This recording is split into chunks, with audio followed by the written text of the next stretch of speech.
Couple adopt woman's baby without realizing her true identity.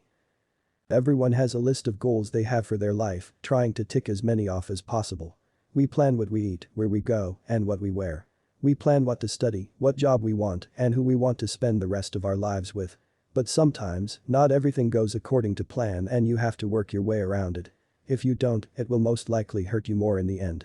One man from Arkansas had been firm in his plans, and when they didn't go the way he wanted, his resistance gave him something to regret forever.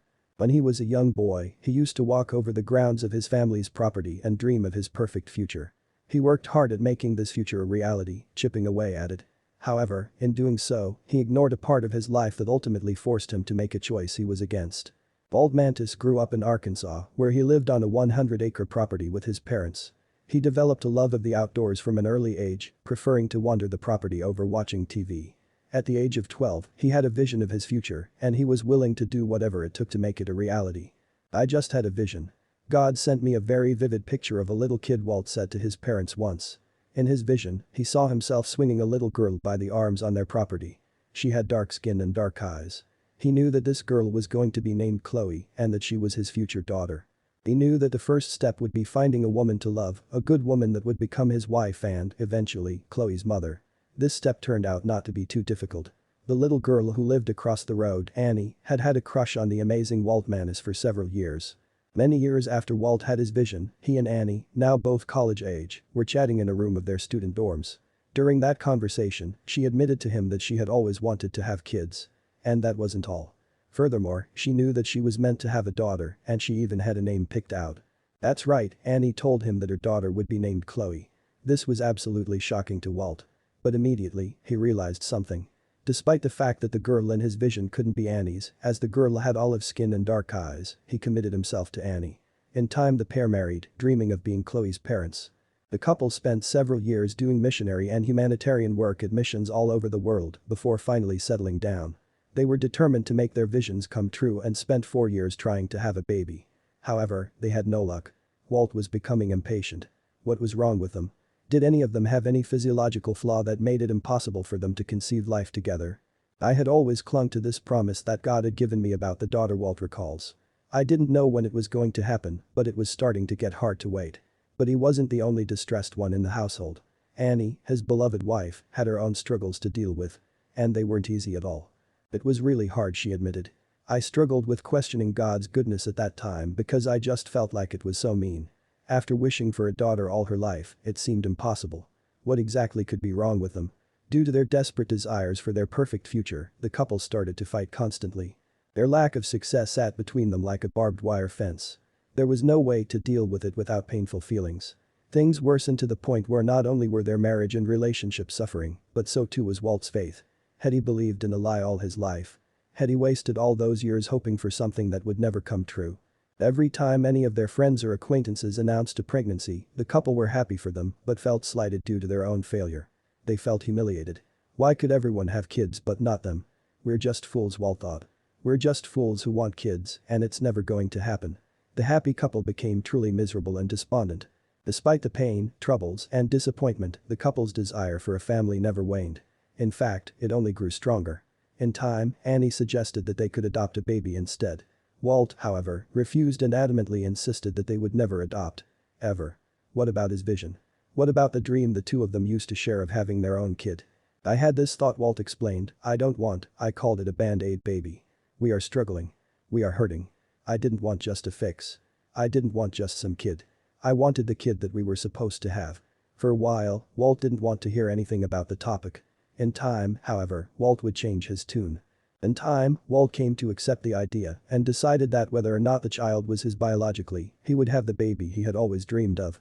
So the couple set to work and dealt with the mountains of paperwork and red tape. Then, it was time for them to wait, hoping to be chosen. "We had gone through all the paperwork. Annie had done so much work and I supported her in that. But I still wasn't convinced that adoption was right," Walt recalls. However, it was done. Now, the process was unstoppable. And one day, all of a sudden, they received an email that would change both of their lives forever.